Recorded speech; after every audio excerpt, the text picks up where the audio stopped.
Salut à tous, aujourd'hui c'est le retour du Punisher. Et attention, cette version de Netflix, elle déboîte des genoux à coups de masse. Pour rappel, cette version du Punisher est arrivée dans la première partie de la saison 2 de Daredevil. On a découvert un personnage très sombre qui voulait buter à peu près tout le monde. Au passage, il a piqué Karen Page à Daredevil. J'aurais fait pareil. Une belle relation est née entre les deux. On la retrouve d'ailleurs avec une place plus importante et plus intéressante dans cette saison-là que dans la deuxième saison de Daredevil. Pour revenir à la série du Punisher, elle n'était pas vraiment prévue à la base, mais le personnage du Punisher qui a été dans la saison 2 de Daredevil, comme je l'ai dit tout à l'heure, a fait un grand effet aux fans et un grand effet aux téléspectateurs. Et Netflix, vraiment pas con, s'est dit « Ah tiens, pour une fois qu'ils aiment bien nos héros, autant en faire une série. » Et ils ont eu raison. Pour l'instant, c'est largement mon préféré dans Les Vigilants. Pourquoi ? Parce que ça ne réfléchit pas, et il y a de l'action à chaque épisode. Ça s'envoie des vraies patates dans la gueule. Un Fist Boy de mes couilles là, ça craque, ça fait des headshots, ça fait boum, il y a du sang qui gicle tout le temps. Ça, c'est du Punisher.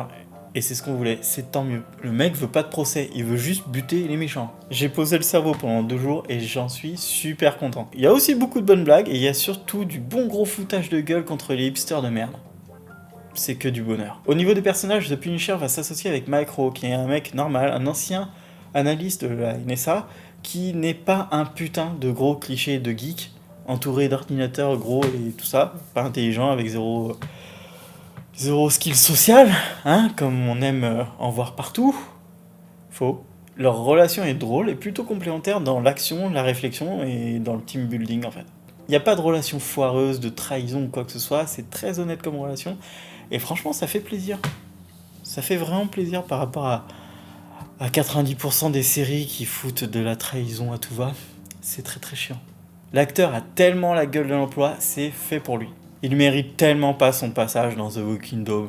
Sérieusement. J'ai pas vraiment lu tout ce qui est comics de Punisher, mais je comprends pas trop les haters qui disent que le personnage n'est pas assez subtil, n'est pas assez beau pour être le Punisher. Là, je t'avoue, non.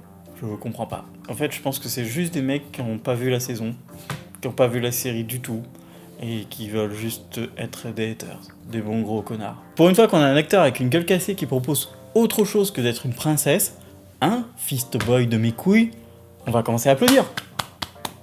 A noter que les actrices présentes sont tous un petit peu badass quand même, et ça c'est chouette. Pour Bill, c'est différent, c'est son personnage qui est comme ça, c'est son identité. Tout le monde se fout de sa gueule parce que c'est une gravure de mode. Mais Madani, à la fin, est quand même ultra efficace comme personnage.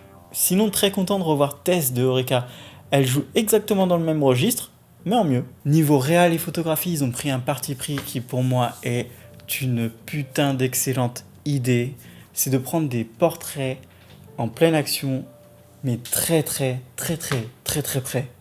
Et ça rend très claustro, mais ça te rentre directement dans l'action. Et comme ce n'est pas un parti pris pour chaque scène, comme dans Mr. Robot, on apprécie d'autant plus quand ça arrive. Les 13 épisodes passent très rapidement. Je pense qu'ils auraient pu faire 11 épisodes, en enlevant certaines scènes, surtout des scènes de Lewis. C'était pas vraiment la plus grande des intrigues.